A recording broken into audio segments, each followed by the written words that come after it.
নমস্কার, আশা করছি সবাই ভালো আছেন। বেলা ৮টা মতো বাজে। এটা ত্রিফলার জল আমি সকালে করে খাই। এরপর গিয়েছিলাম বাজারে। বাজার থেকে সকালে টিফিনটা কিনে এনেছি। একটা দোকানে খুব ভালো পরোটা আর তরকারি বানায়। একটুখানি দাঁড়িয়ে থাকতে হয়, তবুও ভালো আমি দাঁড়িয়ে থেকে কিনে এনেছি, যেহেতু খাবারটা খুব টেস্টি হয়। তো ওটাই সবাই মিলে সকালে টিফিন করে নিচ্ছি। আর এনেছিলাম একটুখানি চিকেন আর একটুখানি মাছ আর কয়েকটা সবজি কিনে নিয়ে চলে এসেছি। এখন মাছ, মাংস আর সবজি একই দামে বিক্রি হচ্ছে।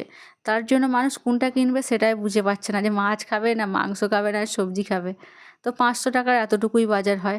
এরপরে দুপুরে রান্না করে নিয়েছিলাম সব রকম সবজি দিয়ে একটু চচ্চড়ি আর আলু দিয়ে একটু চিকেনের ঝোল, ব্যাস।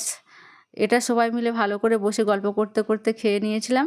এবার খাওয়ার পরে আড্ডা দেওয়ার পালা। যেহেতু আমার বোনের মেয়ে এসেছে, তাই সবাই মিলে আড্ডা দিচ্ছি।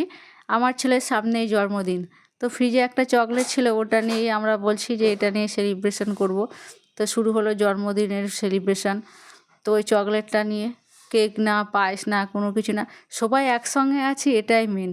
তো এইভাবেই কাটলো দিনটা।